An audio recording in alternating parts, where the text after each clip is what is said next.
message is entitled, Obedience that Welcome God's Presence to Dwell Among Us. It's very important na maintindihan natin paano ba ang Diyos mag-ooperate.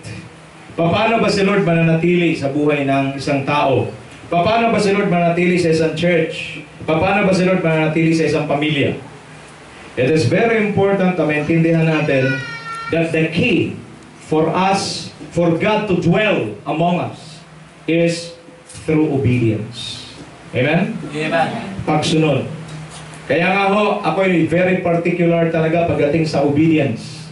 Sino sa inyo, pagka nakita kayo, pag tumatawid kayo, tumatawid, ang Kristiyano, hindi yan tumawid pag nakapula ilaw. Yes. Kahit walang dadaan. Yes. Naku.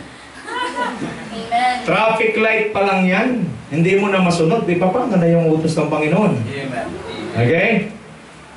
Sige, sabi mo sa katabi mo, traffic light pa lang yan. O, yung mga nagdadrive. O, mga nagdadrive, lalo yung mga nakamotor. Okay? Mahilig sumingit. Bawal yung sumisingit. Tapos pag nasagi kayo, sasabihin nyo, kasalanan niya. Ang galing pa naman mga nagtuturo yan. Pag sila na yung sumingit at pag nasagi mo, galit pa yan. Ang Kristiyano, pag sasabi mo, ang Kristiyano, hindi ganyan. Okay? So, gusto ko hong i-explain sa inyo mabuti today. Gaano ka-important na nasa sa atin ang presensya ng Panginoon? Gaano ka-important na dapat si Lord kasama natin? Okay? So, through obedience. Okay? So, today, tignan natin. Through obedience, God will make us His dwelling place. Ayoko si Lord bisita lang sa bahay. Ayoko si Lord bisita lang sa buhay ko. Gusto ko si Lord, ginawa niya tayong tirahan. Amen. Tanong, pwede bang gawing tirahan ng Diyos ang buhay natin? May scripture yan. Tingnan natin. John chapter 14, verse 21 to 23. It's very important, may scripture tayo. Those who accept my commandments and obey them are the ones who love me. My Father will love those who love me. I too will love them and reveal myself to them. Tama, i-reveal na Lord, ha? Judas, not Judas Iscariot, said, Lord, how can it be that you will reveal yourself to us and not to the world? Jesus answered him, whoever loves me will obey my teaching. Whoever loves me will obey my teaching. My Father will love him, and my Father and I will come to him and live with him. Nakuha po ba ito? Ang pinakamasarap sa buhay, gagawin kang tirahan ng Diyos. God lives in you. Paano mangyari yun? Through obedience. Ngayong umaga, habang nagpipreach ako, pakicheck na lang kung ano pa sa areas ng buhay natin na hindi pa natin sinusunod si Lord. Bakit? Let me declare to you today, pag mayroon pang area sa buhay mo na hindi mo sinusunod si Lord, yun yung blockage, yun yung harang ng blessing mo na dapat natanggap mo matagal na. Are you there? Kaya pa? Amen. So dapat maintindihan natin, lahat sa buhay natin na mayroong hindi pa tayo sinusunod, dapat maintindihan natin, yan ang nagsisilbing hadlang sa buhay natin. So siguro habang nagsasalita ko yun, meron ng mga dumadaan-daan sa isipan ninyo. Tama ba? Amen. Meron na? Amen. Meron na kayong mga napag-iisip? Amen. Meron na yan. Okay, next. Okay, tingnan natin. God's command of building His tabernacle. Gusto ko pong, kung may mga Bible tayo, samahan niyo po ako, basahin natin, ha? Para klaro. Exodus 26. Okay? Kasi napapansin ko, di na kayo nagdadala ng Bible kasi palagi naman nakalagay, eh. Okay? Mga Bible scholar, eh. Pastor, eh, nakalagay naman dyan, eh. Hindi. Iba to. Okay? So, kailangan basahin natin. Explain ko sa inyo to, ha. Exodus 26. Tingnan nyo si Lord, gaano siya ka-particular. Okay? Exodus 26.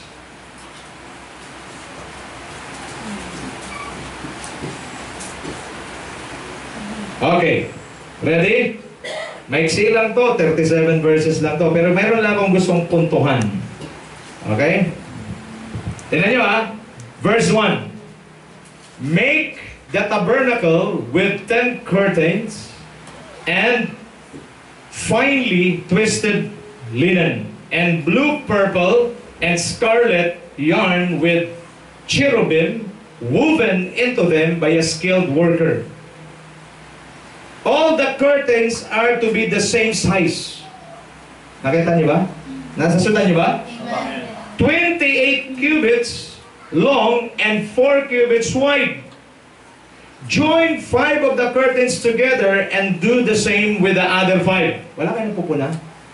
Si Lord ang nagpagawa ng tabernacle at ang sabi niya, ito yung mga kortina, ito yung haba, ito yung dapat ang magbuburda ay magaling na worker. Amen. Anong ibig sabihin no? Si Lord ang nagpapagawa. Si Lord ang nagde-design. Kaya nga nung tinignan ko, si Lord na yung architect, si Lord pa yung engineer, si Lord pa ang interior designer. Nandiyan kayo? Amen. So anong ibig sabihin niya naman? Ang gagawin mo lang sundin. Amen. Amen. Diyan siya, ginawa na ni Lord lahat. Siya na ang nag-ayos. Ang problema, gumagawa tayo ng sarili nating plano. Ngayon, alam niyo na kung bakit may sablay. Amen. Diyan kayo? Amen. Tingnan pa natin. Mother. Okay? Verse 3. Make loops of the blue material along the edge of the end. Pati yung pati yung disenyo sa dulo of the curtain. Anong sabi? Okay? Of the curtain in one set, and do the same with the end of curtain in the other set. Ito pa, make 50 loops of one curtain and 50 loops of the end curtain and to the other set with the loops opposite to each other. Then make 50 gold clamps and use them to fasten the curtain in order so that the tabernacle is a unit. Ibang klaseng metikuloso ang Diyos. Opo. Pati sukat, pati mga disenyo, pati yung raffles-raffles sa baba. Ay, mga girls, kung kayo magaling at mas metikuloso Diyos. Amen. Okay? Ano pa sabi? Make curtains of goat hair for the tent over the tabernacle, 11 together. All 11 curtains are to be the same size. Okay, tanyo na. Hindi pwedeng may maiksi, hindi pwedeng may mahaba. Dapat pantay lahat. Pwede tumingin sa akin. Ganon ang Diyos, Sister Laura, kamitikuloso. Siya nag-build, siya gumawa. Ano na tayo? Okay, verse 11. Then make 50 bronze clasps, put them in the loops to fasten the tent together as a unit. As for the additional length of the tent curtains, the half curtain that is left over is to hang down at the rear of the tabernacle. Aba, may hanging curtain pa. Okay?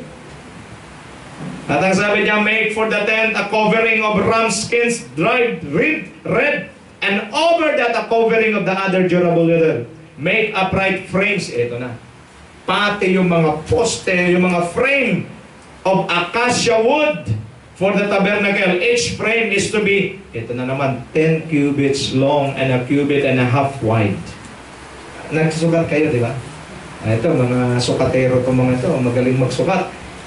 Ang hirap pag yung bintana mo, 12 sa kabila, sa G sa kabila. Anong itsura ng bintana mo niyan? Tagilid. Okay, si Lord, iba. Pati sukat ng frame, lahat. Anong ibig sabihin? Basahin niyo na lang hanggang dulo, ito lang ibig sabihin. God do the planning, Amen. God engineered everything, and God do the interior design. Ano ibig sabihin? Apply natin sa buhay natin. Opo. Nung may pinanganak ka, may plano na. Lahat na naniniwala na may plano na ang Lord sa buhay mo, magsabi ng Amen. Amen. Ipinanganak ka, may plano na. Amen. In-engineer na ng Lord yan. Si Lord ang architect ng buhay mo. Paglabas mo, mayroon ka ng destiny. Kaya nga, wag mong isipin, wag mong sabihin, wala akong patutungan, di ko alam kung saan ako pupunta. Paano mo malalaman? Hindi naman ikaw naglikha ng buhay mo. Gusto mong malaman ang direksyon ng buhay mo, pumunta ka sa lumikha sa'yo. Opo. Siya nakakaalam. Amen. Lahat ginawa niya na. Binild niya, sabi niya, Moses, gawan mo ako ng tabernacle. At yung tabernacle, ganito mo gawin. Maliwanag ba tayo? Opo. Ganito mo gawin. Ganito kahaba ang kortina, ganito ang quality ng wood o ng kahoy akasya. Ganito ang frame. Lahat yun, inisa-isa ng Diyos kay Moses. Maliwanag ba? Amen. Alam niyo mo, hindi naman talaga mahirap mabuhay eh. Kung sumunod ka lang sa Lord. Hindi hihirap ang buhay kung susunod ka sa Lord. Bakit? Alam na ng Lord kung paano ka pagpalain. Alam na ng Lord kung paano ka gagawin mananagumpay. Amen. Kailan nagkakaroon ng hirap buhay? Kailan? Pag ikaw ay kukontra na sa plano ng Diyos. Amen. Now, para klaro, para magkaunawaan tayo. Paggawa ng bahay, Brother August. Di ba, papaguhit kang plano? Tama ba, Mamites? May guhit yan, plano, di ba? May plano. Guguhitin ng... Ano guguhit? For plan, architect. Guguhitin yan. Di ba, papakita sa'yo. Ito, Brother August. Tapos, mayroon niyang pinaka... Ano tawag yan, Iwan? Bukod doon, yung finish na ano na. Ano ba tawag sa ganyan? Yung perspective. Eman, ganito mangyayari. Pag nayari itong bahay mo, ganitong ganito. Sabi ni Eman, wow. Ganda naman. Okay? Mayroon niyang elevator. Wow. May elevator ang bahay mo, tapos bungalow lang, ha? Okay, so mayroon ganito yan. Lahat, nandiyan, kompleto. Excited si Joshua. Sabi niya, wow, ang ganda dito. Pag nayari ito, ang ganda, ganito pala. Okay, so excited, nagbigay siya ng, eto yung pambili ng semento, lahat ng materyales, sige, kasi gusto ko makita yung bahay na ganyan. Ang problema nung matapos yung bahay, letter L. Tinignan niyo ang plano, parang iba. Ano, titira ka, hindi? Di ka titira, didimanda mo pa eh. Amen. Nandiyan ka? Amen. Nandiyan ka ba? Opo. Tapos na ng Lord ang plano sa buhay mo. Kaya si Lord, pag nakita niyang sinusundan mo ang plano, nilalakaran mo ang plano, iniisa-isa mo talagang yun ang ginagawa, yun ang binibuild mo sa buhay mo, ano mangyayari? We will come to Him and live with Him. Amen. Kaya hindi si Lord makatira-tira sa buhay ng isang Kristiyano. Why? Because we always disobey God. Kahit ako, hindi ako titira sa bahay na pinakita mo yung perspective na ito mangyayari. Paglabas iba, hindi, ididimanda kita. Amen. Tumingin ka sa akin. Baka dinidimanda ka ni Lord ngayon.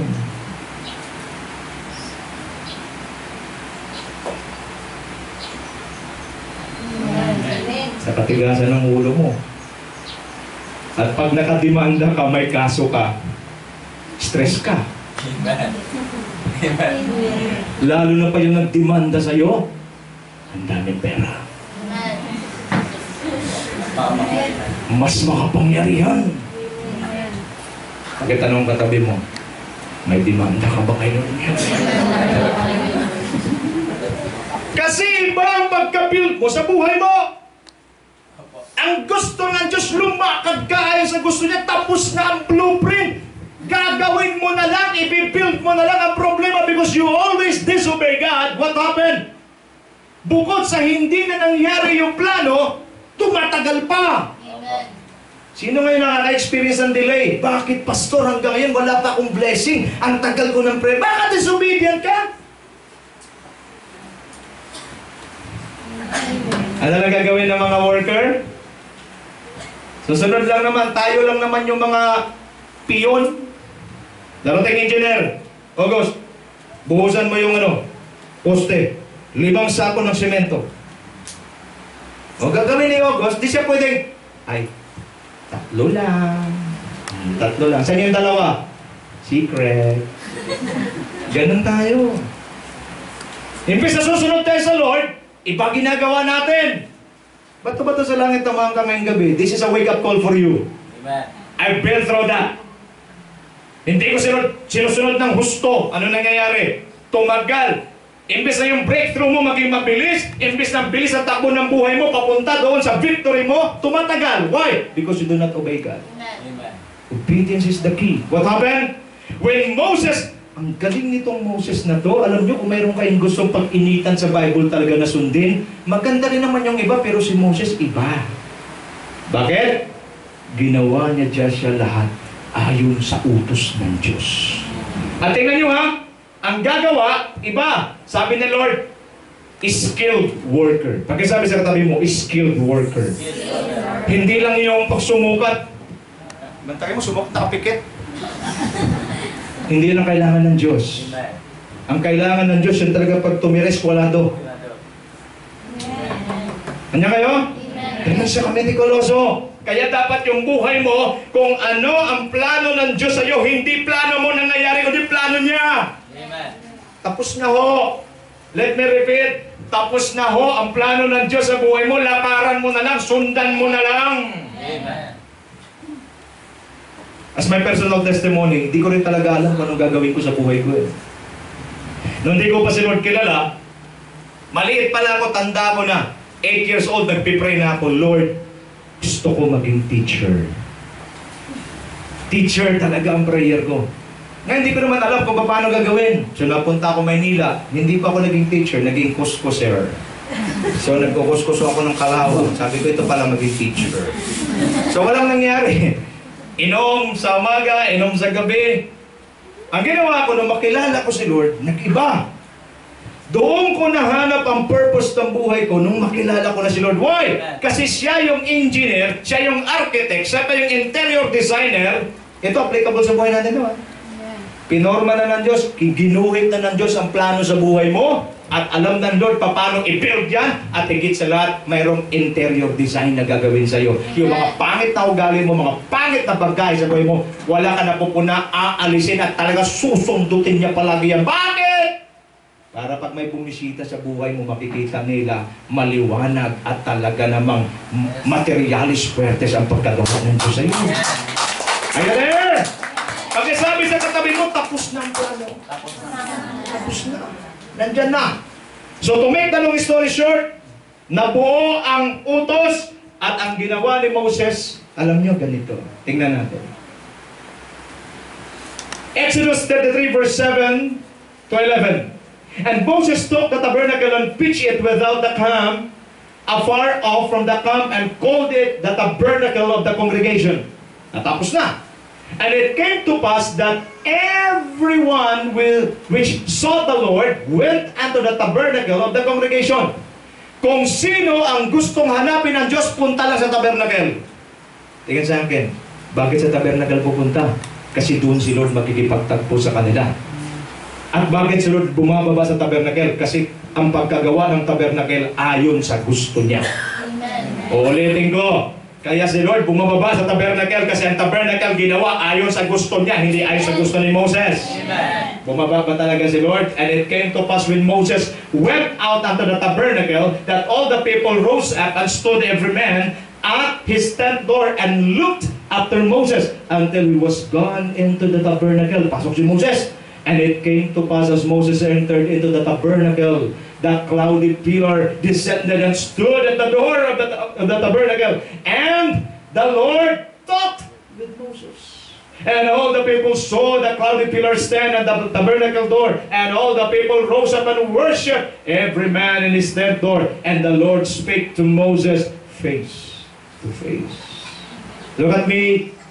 Dahil tama ang pagka-build ng tabernacle, dahil ang pagkagawa ayon sa gusto ng Diyos, ano nangyayari? Bumababa si Lord. Amen. At ang pagbaba ng Panginoon, di ba, napakaganda eh. Andiyan kayo? Amen.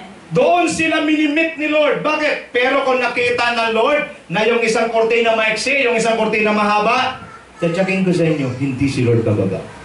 Bakit? Hindi nyo binild ayon sa gusto ko.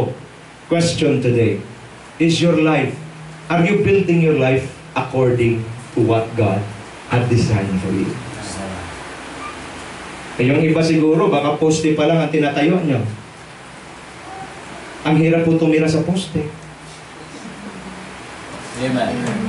May nakita na kayong tao nakatira sa poste? Parang panggoy ang labas mo niya. Bantay mo, nakayakap po sa poste gano'n. Saan bahay mo? Ito. Baka poste. Yung iba sa inyo, baka naghuhukay pa lang ngayon. Yung iba naman nagbububong na. Pagkatanong katabi mo, ano nang nangyayari sa binibuild mo? Ha? Baka... Ha? Baka naghuhukay ka pa lang. My God, kapatid, matagal pa yan. Okay? So bumaba si Lord. Linawin ko lang. Kailangan maintindihan natin na tapos na ang plano sa atin. Ang kailangan gawin, lakaran mo na lang. Sundin mo na lang. Kaya akong ginawa ko nung malaman ko, sabi ko, Lord, ano ba talagang plano? Gusto ko magturo. Nung ako'y maglingkod sa Panginoon, nireveal ni Lord sa akin, o sige, gagawin kitang pastor. Nung malaman kong pastor, takbo! Bakit? Imantanin mo si Lord, pangungunahan mo marami ito, pares kayo may utak, pares kayo may damdamin. At libre lahat dito, hindi ka pwedeng mag-demand. Amen. You can leave me anytime. Sasabi ko, Lord, maganda yung plano mo, pero, ayan na si pero, maganda yung plano mo, Lord, pero, wag naman, pastor, baka mayroon namang iba, marami namang tour din, di ba? Bukod sa pastor, ano pa ba? Ha? Konduktor, o pwedeng, ang dami naman eh, baka pwedeng ipadalang kasi nakikita ko, tatanong-tanong ka ng plano, sinabi ko sa'yo plano, ano nangyari, ba't ayaw mo? So iwas, takbo mo, takbo. Alam niyo, mahirap takbuhan si Lord. Amen. Kasi magtataka ka, ang layo na ng tinakbo mo, pagharap mo, sandyan siya sa harapan. Amen. So wala akong magawa, sinundan ko. At ngayon, naintindihan ko na, tapos na palang plano. Kaya ngayon, wala nang pakundangan, sunod kung anong gusto ng Diyos. At habang sumusunod ka sa plano ng Panginoon, doon mo nakukuha ang kapayapaan, doon mo nakukuha ang kagalakan, doon mo nakukuha ang magagandang bagay na inaasam mo sa buhay mo. Ayun eh! Baka hindi ka ngayon masaya kasi mali ang pagka-build mo. At baka ngayon ikaw ay naghihirap, baka mali ang pagka-build mo. Now, next, tingnan natin. God commanded Moses to build a tabernacle according to his instructions, the measurement, size, and the furnishing and design. On the inside, when God commanded us to build or do things for him, he will provide all the necessary requirements according to his instructions. What else? Yan natin. The Bible says Moses obeyed everything God had commanded. Pagkasabi sa katabi mo, obey everything. Obey. Dapat lahat. Hindi lang yun. Kasi maraming Kristiyano selective. Susunod sa Diyos kung kailan gusto nila. Sa pagbabasa ng Bible. Para meron na kayo idea. Paano kayo magbasa ng Bible? Pag napunta kayo sa Numbers, anong sasabi? Anak ni Methaniah, si Elkaleheo, at si Elkaleheo, anak naman na anak ni ganito, ni ganito. Ay, ayoko na. Dito na lang sa Psalms. The Lord is my shepherd. Ayaw nyo na mga Elkaleheo, mga Methaniah. Kailangan malaman nyo yan. So, diba?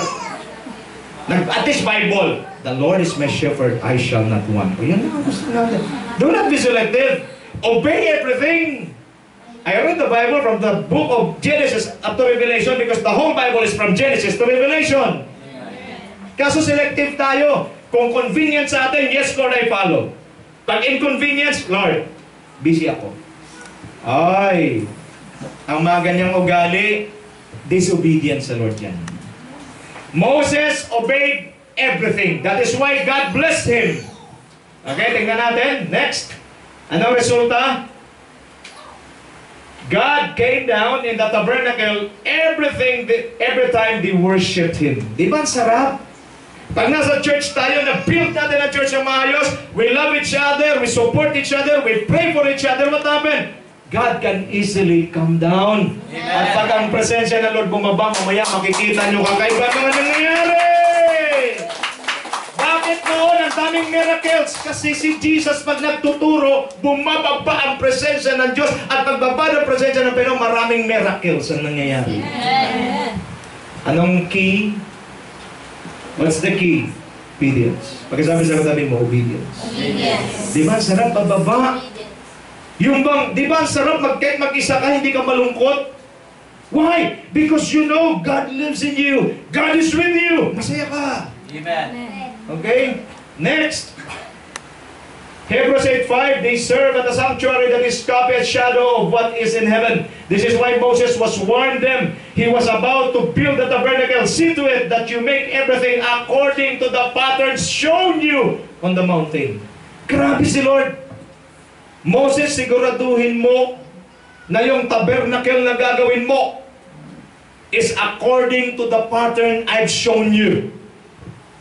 I've shown you on the mountain. Look at me. Joshua, make sure that you build your life according to what I say.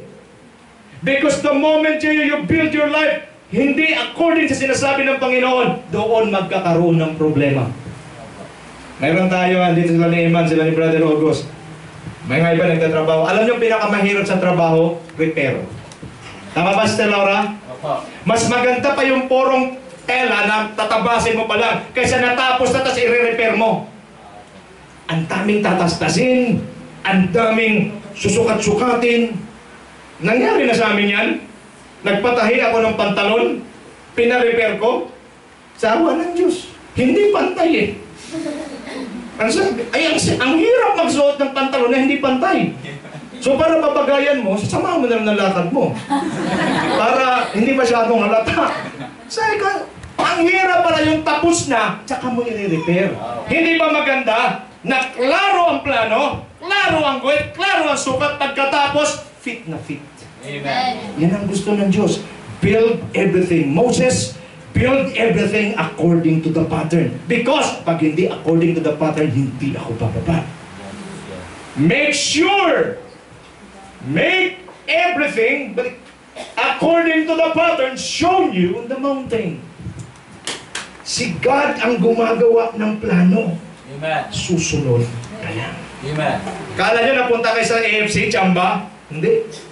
Pinapunta kayo rito para marinig mo ang mensaheng ito, para i-align mo na ang buhay mo. Because once you are aligned with God, what will happen? Doon magsisimula ang pagbibuild ng tama. Salamat.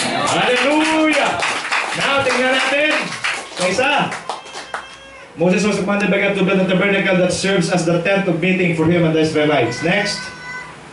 Let us observe that it is God who gave the specifications to Moses, the size, the length, materials to be used, etc. Si Lord lahat ang gumawa.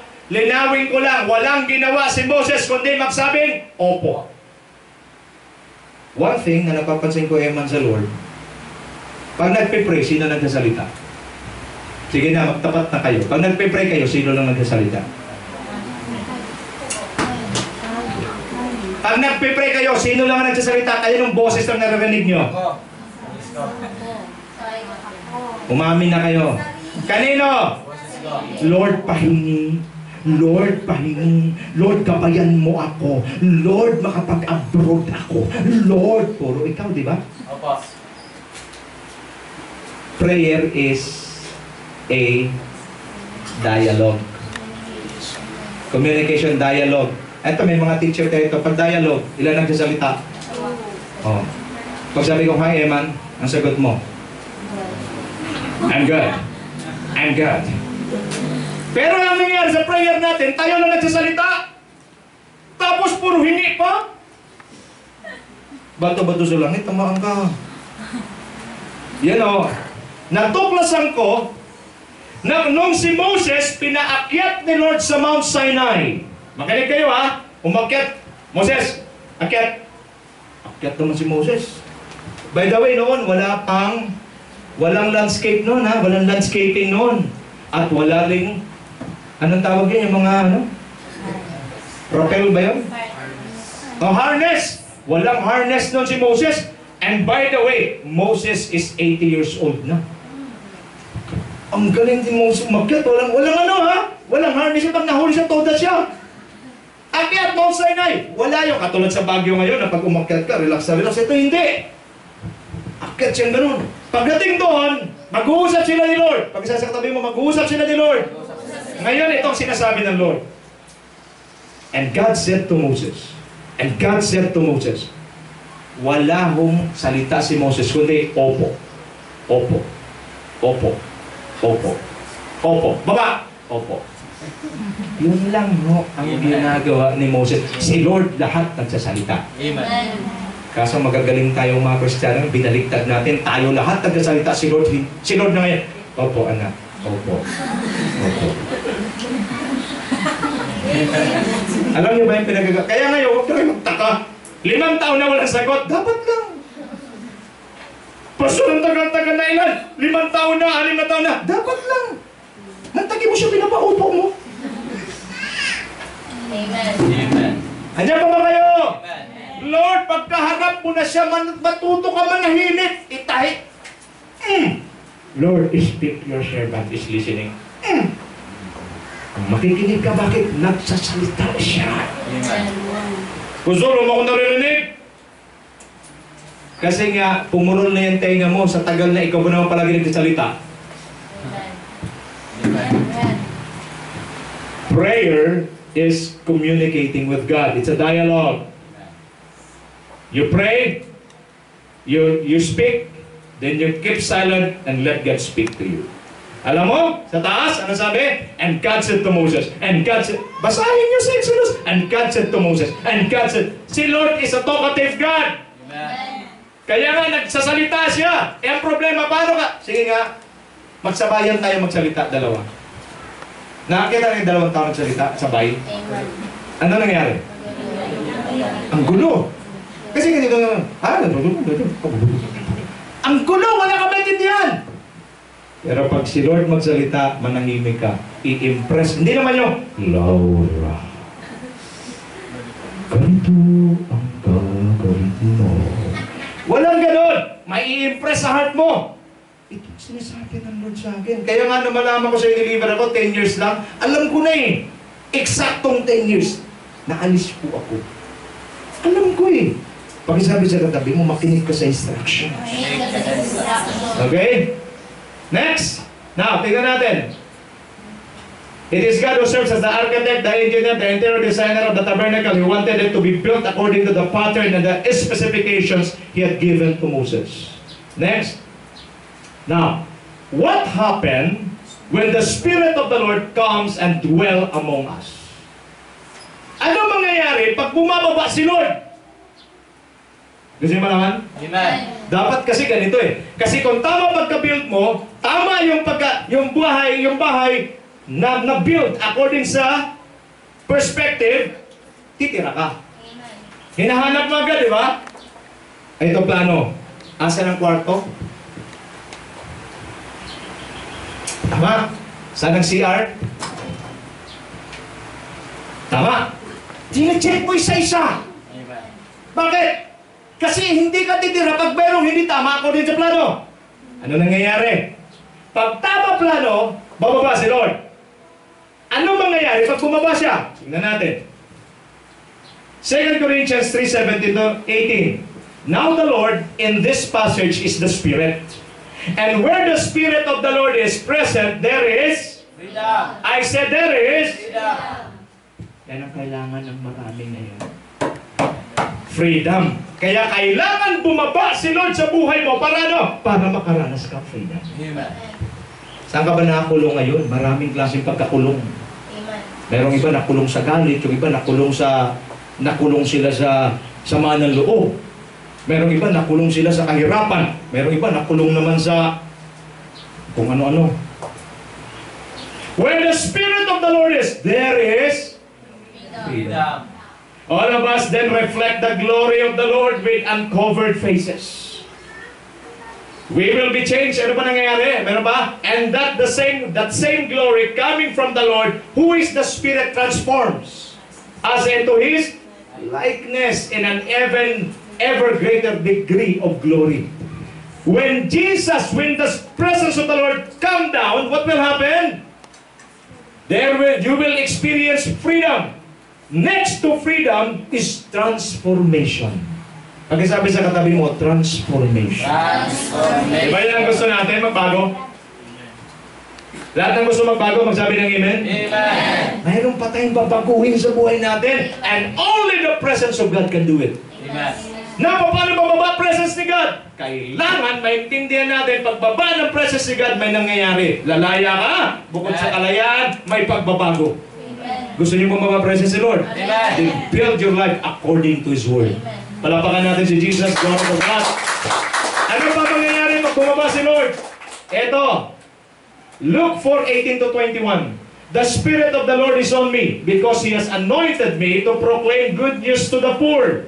He has sent me to proclaim freedom, ayan na naman, for the prisoners, and recovery of sight for the blind, to set the oppressed free, to proclaim the year of the Lord's favor. Amen? Yan po ang nangyayari. At ang sabi ni Lord dito, then He rolled up the scroll, gave it back to the attendant, and sat down. The eyes of everyone in the synagogue were fastened on Him. He began by saying to them, pakibasa sabay-sabay with conviction. 1, 2, read. Today, this scripture is fulfilled in your hearing. Ano ibig sabihin? Lalaya na ang mga kulong, ang mga nanghihina, lalakas, ang mga bulag, makakita, magbabago, magbumaba, dumating ang presensya ng Diyos. Nangyayari na ito today. Amen. I said, nangyayari na ito today. Hawakan mo ang kamay ng katabi mo, malayang-malaya ka na. Hallelujah. Ganon katindi ang naggagawa ng presence ng Lord.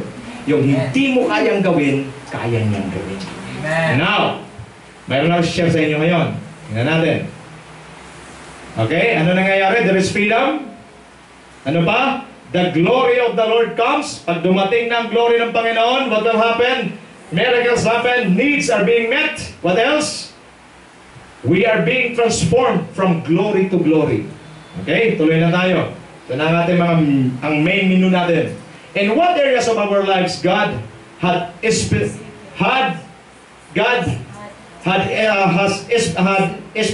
instructions? Next. Okay, yan. Unahin natin yan, isa-isa. May mga specific instructions si Lord sa atin para ano? Para makababa siya sa buhay natin. Una, in our relationship with God. How's your relationship with God today? Sa relasyon niyo ba ni Lord, palagi kanyang kinakatagpo? Importante yan.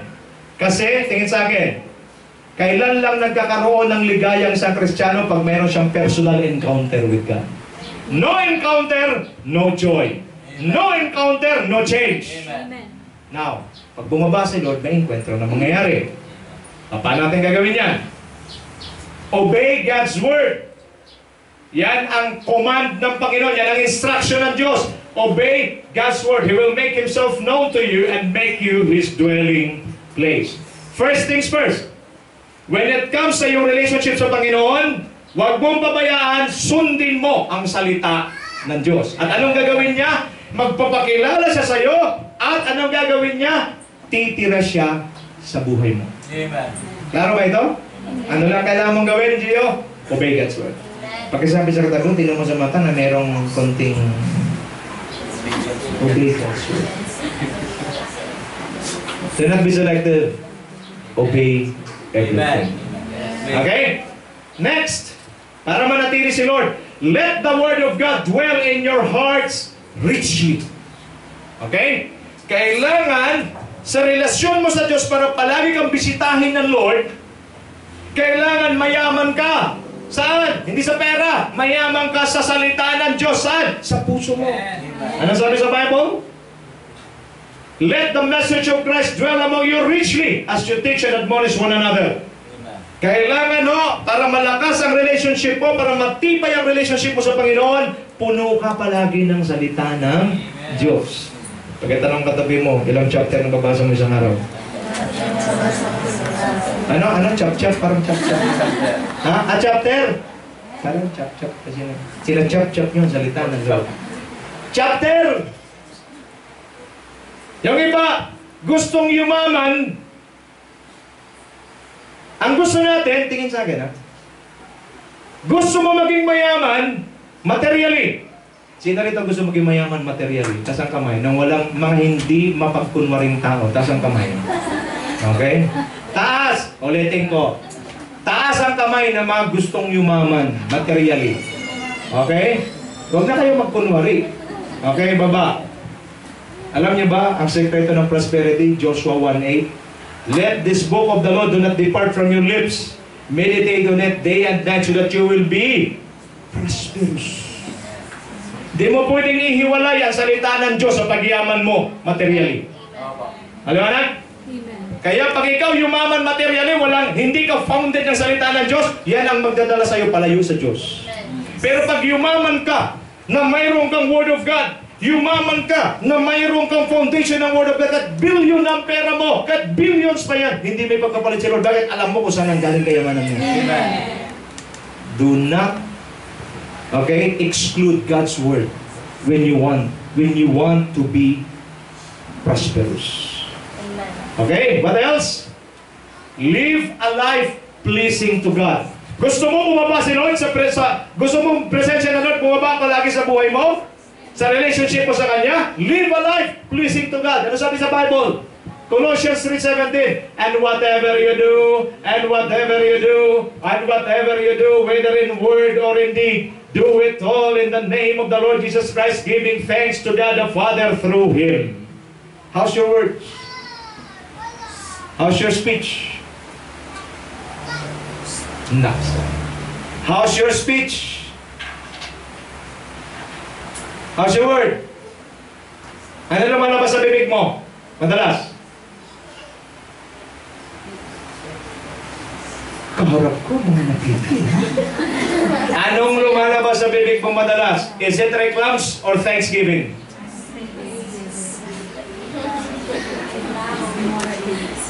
Ang tapang mo pa both. Aba, may pa-both ka pang nalalaman, ha? Di ba pwede yan? In words or in deed, you live a life pleasing before God. Amen. Amen? Kaya hindi makababa ang Diyos. Kaya ang Diyos hindi makababa, hindi makakilos. Bakit? Paano ka bigyan ng freedom kung ikaw mismo hindi mo siya sinusunod? Ano raw klase? Whatever you do, whether you word or in deed, do it all for the glory of God. Tuloy pa natin? Oh. Amen. Kaya pa? Amen. Pagkasabi sa katabi mo, kaya mo yan. Okay, number 4. Living like Jesus in true holiness and righteousness. Sa relationship natin, mayroon tayong part. Ano ang part natin? Mabuhay na katulad ni Jesus. Biblical ba yung pastor? Andyan, no? 1 John 2:6, whoever claims to live in Him must live as Yes. Kaya kailangan, pag nabuhay tayo, lahat ng maalab ang relasyon sa Diyos, taas kamay. Maalab. So, hindi naintindihan. Englishin natin. Those who are on fire with the relationship with God, taas kamay.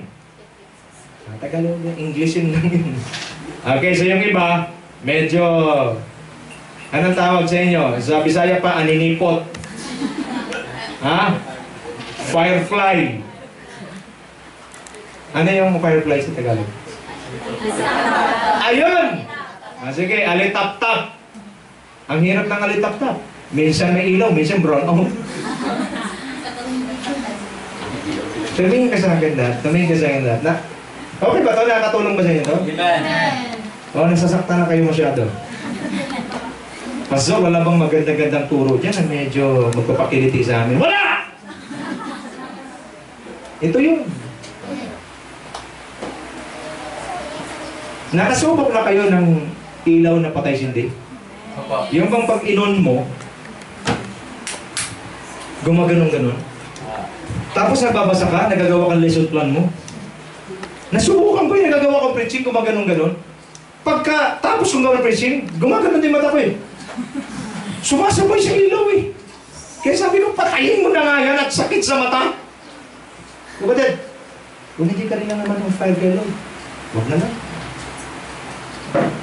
But if you want to be on fire for God, mayroon kang isang gagawin. Ano to? Obedience. Amen. Obey God. Live like Jesus. Only Jesus defeated the devil. And you can only defeat the devil. You can only defeat the works of the devil in your life the moment you live like Jesus. Amen. Ano pa sabi sa Bible? But just as He who called you is holy, so be holy in all you do. Be holy in all you do. Amen. Be holy in all you do. Be holy in all you do. Amen. For it is written, be holy because I am holy. Mga Kristiano, pwede ba tayo mag-usap sa pamilya? Amen. Amen? Di talaga po pwede po yung pamura-mura ng konti. Di mo pwede. Diyan ba kayo? Mga nasa labas? Okay pa? Di mo pa pwede yung pamura-mura ng konti? Panakaw-nakaw ng konti? Di mo pwede. Yung patawid-tawid ho ng nakarep. Di ko nga kayo nakikita. Di naman ako nakita ni pastor eh.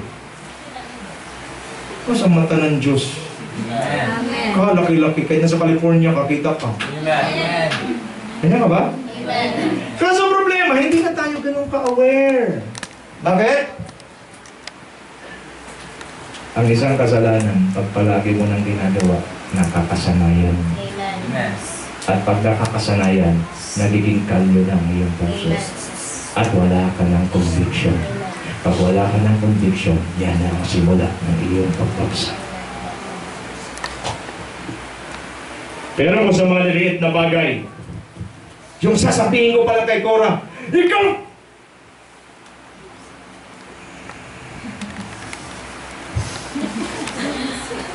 Bakit? Kahit bulungan yung mag-asawa, kahit bulungan yung mga mahilig mag-usap-usap ng buhay ng iba, in short, chisem. Naririnig na Lord. Amen. Yung mga bulong, alam mo, nakita ko. Hindi na. Oo. Huwag ka maingay ha. Huwag ka maingay.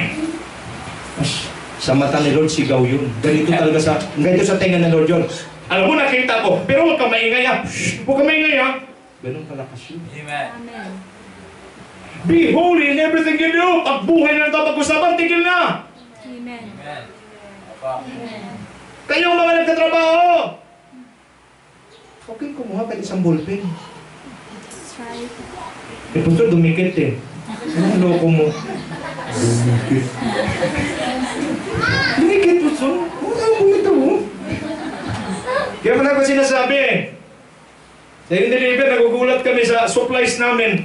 Pag June, pag month of June, ang bilis maubos sa supplies. Sabi ko, bakit ganon? Inventaryohin. Ubos talaga eh. Mga disket pa noon ha. Ang bilis maubos. Yung pala, kasi pasukan. Maraming kumukuha ng supplies. At nakakalungkot, Christian pa. Amen. Pero again, gusto kasi nila pag Christian. Alam mo naman, dahil sila, pag nag-hire ka, Christian. Bakit? Pag hindi Christian kasi, pag nagnakaw ng bond paper, rim. Pag Christian, ay isa-isa, 5, gano'n, 10. So, sabi nila, okay na lang, may mga kawatan naman talaga. At least pag Christian, 5 lang. In the eyes of God, 5 bond paper, isang rim, nakaw pa rin yun. Amen. Pagkasabi sa katabi mo, aray! Ano pa? Amen. Bakit ko ito sinasabi? Para bumaba ang presence ng Lord sa'yo. Para pag nag-pray ka, hindi ka pa nagsisimula, nandiyan na siya! Amen. Pero pag mayroon kang ginawa, please lang. Kung may mga nagawa kayong ballpen, isaulin nyo na. Eh, pastor, ubos na tinta. Palitan mo na lang, same brand. Eh, pastor, meron maghanap ka. Kinuha mo yan eh. Pagkasabi sa katabi mo, isaulin na natin. Alam niya na kung sino kayo. Okay, next. What else? If we do these things, we are building our relationship with God accurately. Amen? Accurately. So, bababa ang presence ni Lord. Kaya nga, kahit mag-isa ka, ang saya mo. Bakit? Walang isusumbat si Lord sa'yo. Ang goal natin bilang Kristiyano, Lord, wala kang maisusumbat sa buhay ko. Bakit? Nabubuhay ako, Panginoon, ayon sa gusto mo. Amen. Alam mo, gusto ko si Samuel eh. Si Prophet Samuel bago mamatay, ginawa niya, Brother August, pinatawag lahat ng Israelites. Tingin, parang ganito. Pinapatawag ko kayong lahat. Dahil ako, alam ko na ako'y kukunin ng Panginoon. Ngayon, hinahamon ko kayong lahat. Grabe, Samuel.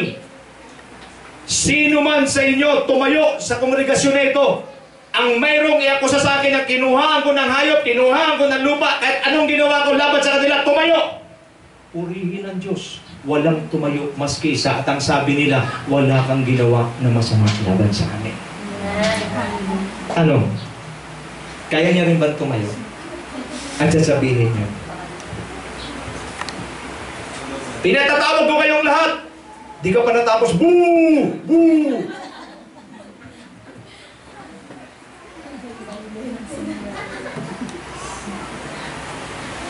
O pinatatawag ko kayong lahat. Alam niyo, minsan nakakatawa to. Pero totoo to.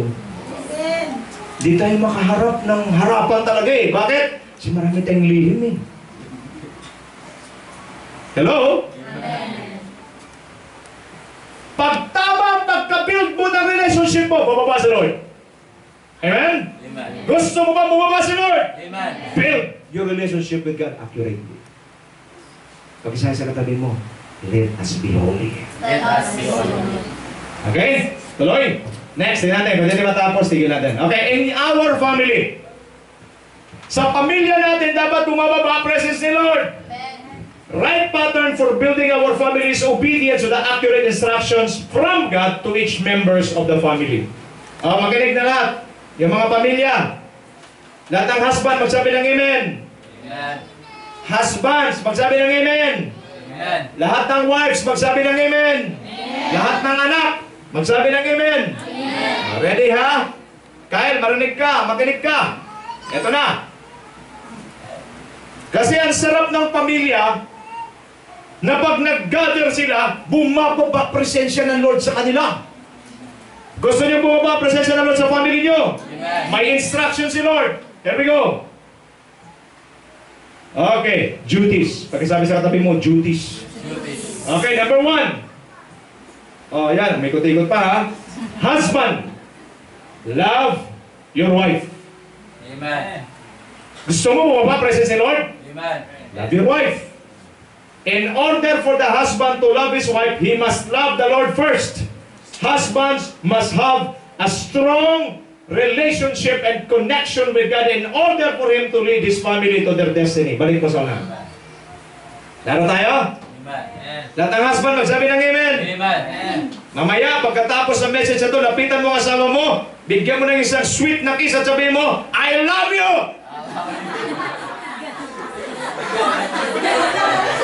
Pero may kasama, galit na naman. Pero pilit. Okay? Bakit? Kasi ang kapitan ng family, ikaw. Ang driver ng pamilya, ikaw. Amen. Husband, listen to me. Di mo naman kailangan ipakita sa mga anak mo na mahal mo sila. Ipakita mo lang na mahal mo asawa mo. Sapat na yon sa mga anak na sabihin nila, tatay namin mapagmahal. Amen. Laro? Yung problema, yung mga anak ang minahal. Yung asawa, iniwan. Kumbaga, diyan ka lang. Magugas ka dyan, maglaba ka. Kaya nga tama eh. Sabi ng Genesis, bibigyan ko siya ng katulong. Ang ginawang litera, ginawang katulong talaga. Love your wife. Why? Bago mo maibig ang iyong asawa, you must love the Lord first. Because husband must have a strong connection with God. Why? Because you are the one leading the family. May destiny kayo.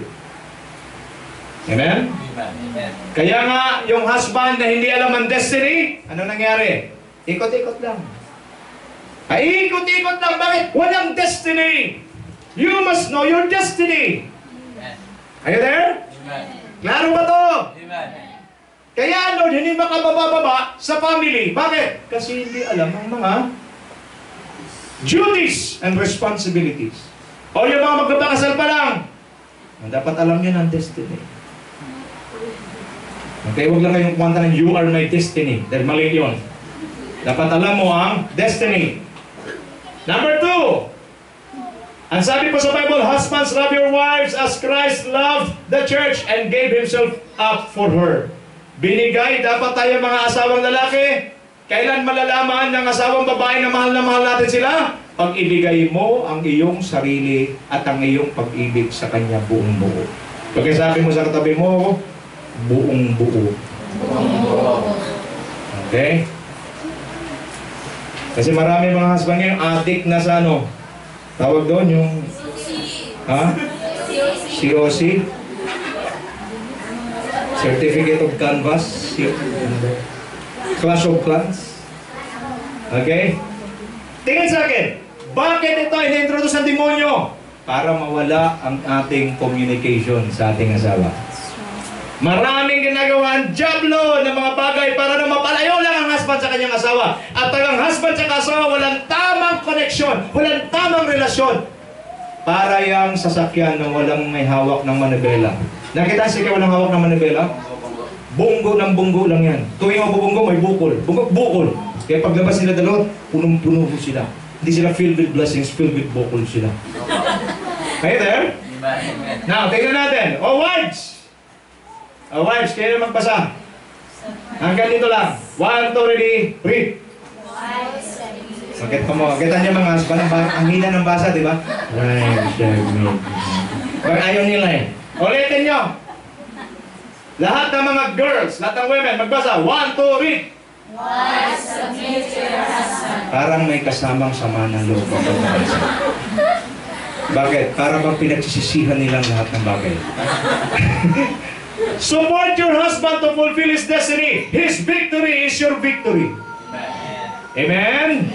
Kaya hindi makababa si Lord, hindi makapag-minister si Lord sa family. Why? Because yung wife hindi naman nagsasubmit sa husband. You want your husband to fulfill his destiny? Submit to him. Support his victory is your victory. Amen? Amen? Lahat ng mga mag-asawa mamaya, mga asawang babae, wala rito mga asawa ninyo, pag-uwi ninyo, talagang sasabihin mo sa kanya, simula ngayon, magsasabit na ako sa'yo. Magsasabit ako. Dahil yun ang narinig ko. Magsasabit na ako. Okay? Para bumaba, precious the Lord. Now, number 3. Ang sabi po, wives, submit yourselves to your own husband as you do to the Lord. To the Lord naman pala. For the husband is the head of the wife, as Christ is the head of the church, his body of which he is the Savior. Okay? Kaya dapat mag-submit ang wives. Now, children. Okay, lahat ng children, magbasa. 1, 2, read. Children, obey your parents. Ayan, di ba? Mahina din, di ba? Kasi yung mga pasaway, mahina magbasa yan. Ulitin natin. Malakas! Lahat ng mga children, basa! 1, 2, read! Children, obey your parents in the Lord. Okay, good. Para bumaba ang presence, ang asawang lalaki, mahal ang asawang babae. Ang asawang babae, nagsasubmit sa asawang lalaki. At para makompleto at mababa ang presensya ng Diyos na mabilis sa pamilya, kailangan yung mga anak nagpapasakop sa sumusunod sa magulang. Ano sabi ng Bible? Children, Ephesians 6, 1-3, children, it is your Christian duty. Let me repeat. Children, it is your Christian duty to obey your parents, for this is the right thing to do. Respect your father and mother. It's the first commandment that has a promise added, so that all may go well with you, and you may live a long time in the land. Lahat ng mga anak, pagsabi ng amen, mga kabataan. Pag sumunod ka sa nanay mo, sa tatay mo, ano ang mangyayari? Pag sumunod ka sa nanay mo, sa tatay mo, ano ang mangyayari? Hahaba buhay mo. Ano pa mangyayari? Pagpaprosper ka. Now, madali lang ang revelation, Mariel. Gusto mo maghirap? Suwayin mo magulang mo. Gusto mo mamatay na maaga? Labanan mo sila. Naku, hindi na makainig. Mukhang matutodas na mamaya. Nandiyan ba kayo? Kaya pag nangyari ito, anong nalaganap? Nandun yung pag-ibig, nandun yung submission, nandun yung pagpapasakop. Ano mangyayari? Gandang pamilya. At ang pamilya ay maganda. Ano mangyayari? Bababa, presensya ni Lord. Hindi ba napakasarap? Nag-gather kayo sa family, bumababa, kasama nyo ang Lord. Napakasarap, napakaligayang bahay yan. Amen? Question. Paano yan, Pastor? Si mama kasi ganito, hindi ako pinapayagan, ganito. Basta lahat ng sinabi ng nanay at tatay mo, sundin mo lang. Tapos. Pastor, paano pag mali yung pinapagawa ng nanay ko? Base naman sa aking edad ngayon, ako 84 na. Base sa aking edad ngayon, wala pa ako nakitang magulang, lalo na nanay, na gumagawa ng masama sa kanyang anak. Amen. Lahat ng ginagawa ng nanay sa ikabubuti ng anak. Amen. Ayaw lang ng anak, bakit? Sa akala niya, pinapakialaman siya. May nabasa ko sa Facebook, ang sabi, ikaw, kung makaasta ka, akala mo kung sino ka na.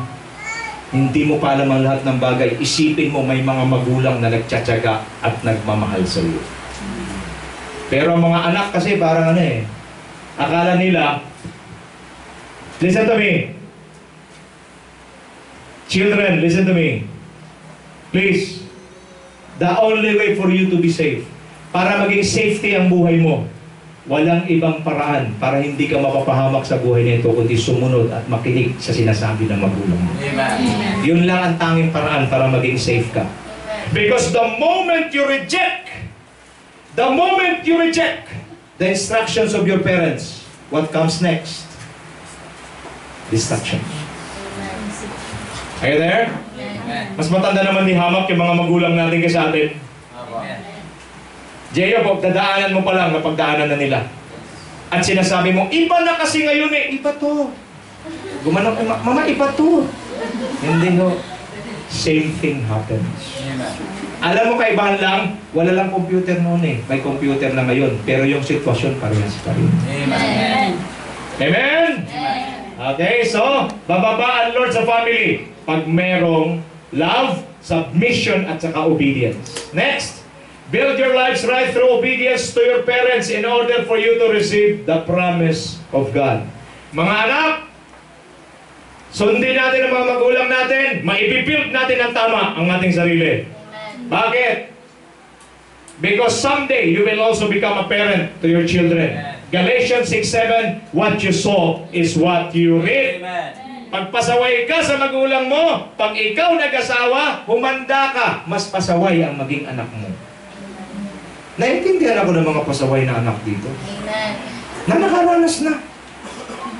Amen? Okay na, 11 ang alam ko. Now, ito ang ating kondisyon. Do you want to have godly children? Amen. Then, live a godly life as early as now. Amen. Because what you sow is what you reap. Amen. Next question. Do you want to have obedient children? Amen. Kunyari, wala pa to. Amen?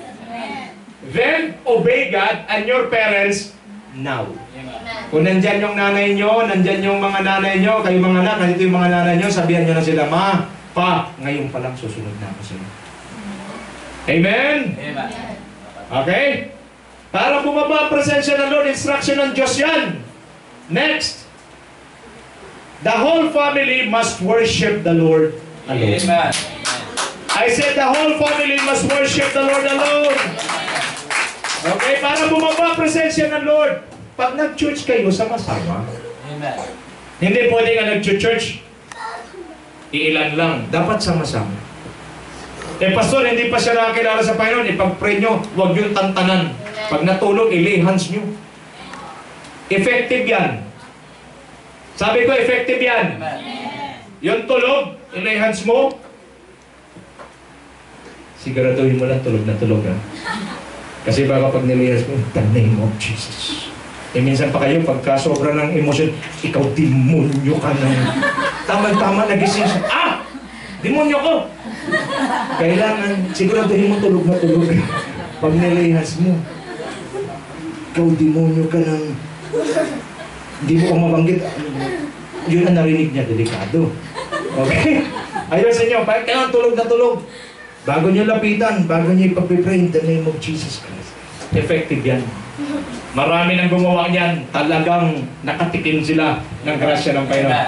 Exodus, good news, Bible, God spoke to God spoke, and these were His words. I am the Lord your God, who brought you out of Egypt where you were slaves. Worship no God but me. Do not make for yourselves images of anything in heaven or on earth, or in the water under the earth. Do not bow down to them or to any idols or worship it, because I am the Lord your God, and I tolerate no rivals. I bring punishment to those who hate me, and on their descendants down to the third and fourth generation. Naku, nakakatakot. Verse 6, but I show my love to thousands of generations of those who love me and obey my Lord. Amen? Kaya lahat na nandito ngayong umaga na sumusunod sa Panginoon, secured na ang iyong thousands generation. Amen. God has blessed your thousand generations already. Sa malakas sa palakpak sa Lord, at hindi mo malakpak. Bakit? Clap your hands to the Lord and honor Him. Secured na bro. Secured na, generations mo. But if you disobey, ikaw mag-disobey, tatamaan ng third at fourth generation mo, kawawa naman sila. So the family, whole family must worship God alone. Next, meron ba? The whole family must serve the Lord. Nasabi po sa Bible, Joshua 24:15, if you are not willing to serve Him, decide today whom you will serve, the gods your ancestors worship in Mesopotamia, or the gods of the Amorites, in whose land you are now living. As for me and my family, as for my family and me, we will serve. Amen. Amen? Kapatid, alam niyo ang pinakamaganda, ang buong pamilya naglilingkod sa Diyos. Amen. Ano bang ibig sabihin niyan, naglilingkod? May ministry kayo sa loob ng church. Why? Because your ministry will keep you in tune with God. Laki na po na pag may ministry kayo. Halimbawa, worship team ka. Nakasakay ka ng bus, napaka ng paa mo. Pagkaapak ng paa mo, medyo natuklap pa yung kuko mo ng konti. Talagang, ang problema mo ngayon, di ka makareact. Bakit? May ministry kayo. Amen. Yung ministry, nagsisilbing pinaka-boundary mo. Yun ang parang pinaka-guard mo para huwag kang sumabog. Ito kwento ba? Worship team. Worship leader na ako. Bumili kami ni Cora ng bagong sapatos. Sabi ko, bili tayo. Yung shoes, mga ano pa yun 2005. So, yung shoes na 2008, medyo maganda-ganda na yun. Yung TikTok. 50% off. Binili ko kagad. Ay, grabe Romel, ang ganda. Ewan ko ba naman, kung kailan mo isusuot yung balat, tsaka umulan. So pagkasuot ko ng gano'n, wala pa akong kotse nun, nagko-commute ako bro. Umulan! Sama na ng loob ko, naglalakad ako, papunta sa bus. Bakit? Putik-putik na. Kabago-bago pa. Pag ahon mo sa bus, di ba, saksakan yan. Dami yan. Naapakan na yun. Alam mo, hindi ko napansin yung sakit sa paa eh. Napansin ko yung sakit sa sapatos eh. Tapos yung umapak, hallelujah. Buti kong dumiretso, tiningnan pa ako ng masama. Hanggang dito ko lang siya. Ni hindi nag-sorry. Gusto ko nagjakan eh. Ang problema, worship team. Kaya ang ganda pag may ministry ka, hindi ka Pero talagang pumuputok ang kalooban ko, sinundan ko kasi gusto ko rin apakan ang paan niya.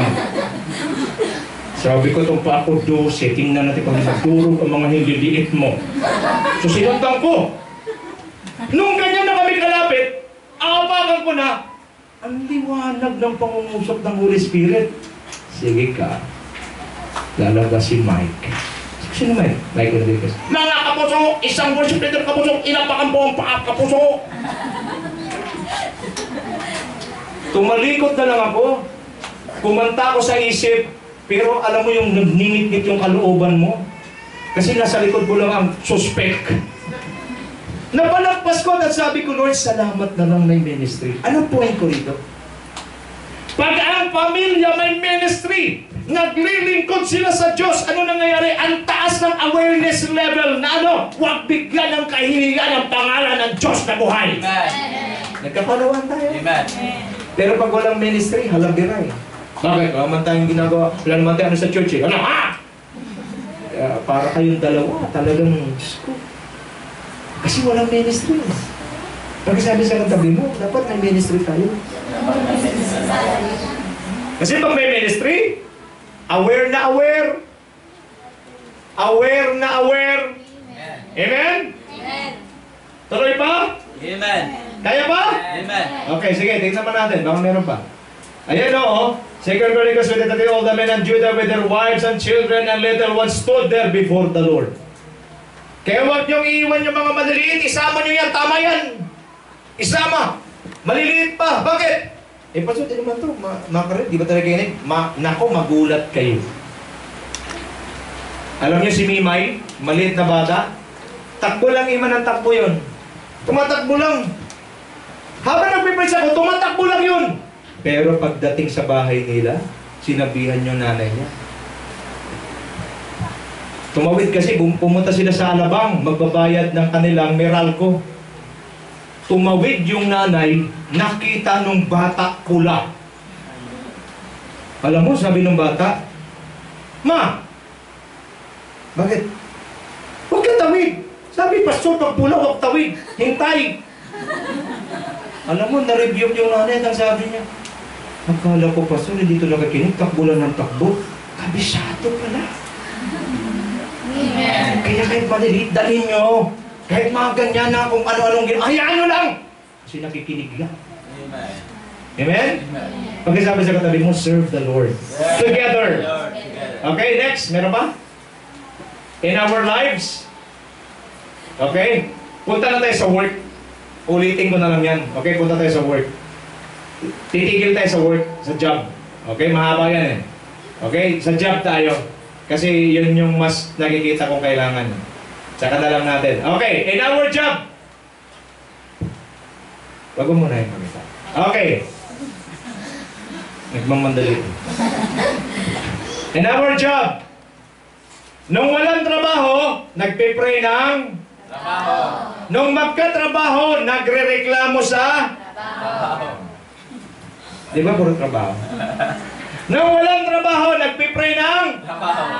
nung nagkatrabaho, nagre-reklamo sa Trabaho. kaya sabi na Lord, ano ba talaga kuya? Ano ba talaga ate? Okay? Kailan mo mai-enjoy yung trabaho mo? Kailan? Work as if you are working for God. Okay, sabi sa katabi mo, love your job. Love your job. It's God's gift for you. God's gift for you. Okay? Enjoy ang trabaho. Pag walang trabaho, Lord, bigyan mo ng trabaho. Tsaka yung manangingin ng trabaho ganito. Lord, bigyan mo ng trabaho, Lord, kahit ano. Kahit ano, Lord, kahit ano. Tatanggapin ko kahit ano. Di inalam niyo sinasabi. Nung magkaroon ng trabaho, Lord, bakit ganito? Di ba sabi niya, sana kung magsalita ng sila, di ba sabi mo kahit ano? Dapat specific. Okay? Pag kailan mo ma-enjoy, work as if you are working for God. Amen. Love your job. It's God's gift to you. Regalo ng Diyos sa'yo yan. Masaya ka lang pag 15:30. Kasi may laman ang itiyan mo. Pagka hindi na 15:30, para ka ng Biyernes Santo palagi. Okay, next. Tingnan natin. Sabi sa Bible, Colossians 23:23-24. Whatever you do, work at it with all your heart as though you were working for the Lord and not for human beings. Amen. Alam niyo, pag dumating na ang punto, nakakasawa rin naman talaga eh. Diba? Kahit gaano na makaganda ang trabaho mo, pag paulit-ulit. Ako po, sa Unilever, billing officer. Billing officer ako. Puro billings. Buong Pilipinas ako nag-handle ng billings. Kung everyday nakakaharap mo puro billing, napapanaginipan mo talaga eh. Okay? So darating ang punto dyan siya, magsasawa ka. Pero pag alam mo ang sikreto, you are working not for men but for God. Hallelujah. Okay? Ano po sabi?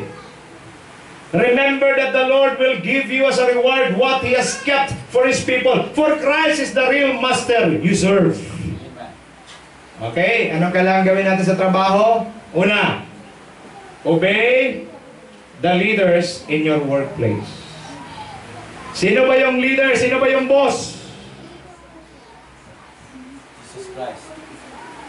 Bukod kay Jesus, pagdating sa trabaho, sino boss? Boss. Manager. Kung sa call center, supervisor. Pag supervisor, meron pang team leader. Either. Sa mga teacher, mayroong principal. Ang problema kasi sa atin, ganito eh. Pag wala yung principal, pag wala yung leader, ganito mag-type.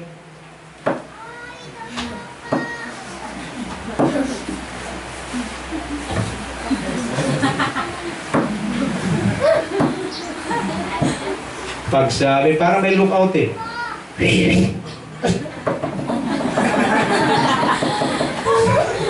Bakit? Diyan na yung, parating na yung principal eh. Laruin mo, kahit na hindi pa tumitingin. Pandaraya yan. Okay? Pag wala yung team leader, wala pa yung supervisor. Hello. Pag nandiyan si supervisor, hello, may I help you? What can I do for you? Mali. Obey your leaders. Pag ano pinapagawa, tingin sa akin, pag ano pinapagawa ng boss mo, gawin mo. Amen. Mahirap, pastor. Hindi na paggawa sa'yo kung hindi mo alam.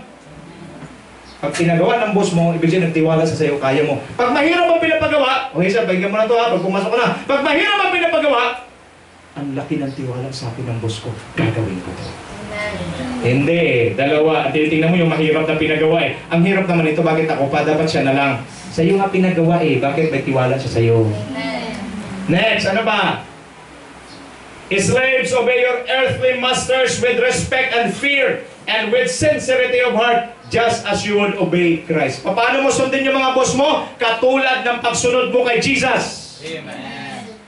Kaya alam mo, nawawala ang respeto natin sa mga boss natin, sa mga mata sa atin, kasi di natin naintindihan kung anong utos ng Bible.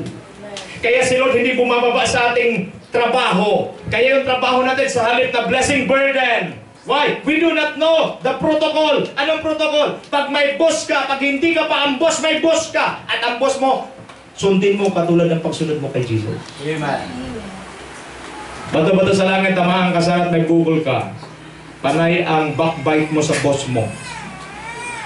Tapos lalagyan nyo pa ng pangalan. Meron pa kayong gagawin na tawag sa kanya. Andiyan na si Dragon. Bakit Dragon? Umuusok pa lang yung ilong na apoy. So may code name pa kayo. Andiyan na si Dra. Alam niyo na kung sino si Dra. That's bad. Kaya walang blessing. Kaya ang iyong work dapat na blessing naging burden. Why? Because you backbite your boss. Work as if you're obeying Christ. What else? Obey them not only to win their favor, when their eye is on you, but as slaves of Christ, doing the will of God from your heart. Huwag lang yung pag may nakakita. Pag sabi sa katabi mo, hindi na uso sa Kristiyano yung may nakita o wala, tuloy ang magandang performance. Amen? Amen. Eh, gumagaya tayo sa mga unbeliever. Pag may nakita, mabilis. Pag wala, talaga naman. Parang kada pindot, 5 piso. 5, 10, 15. Huwag naman ganun. Okay, next. Kunti na lang. Okay, basa. 1, 2, read. Respect and honor your boss. Kumusta yung respeto? Kumusta yung honor sa boss? Ito na lang ang tanong.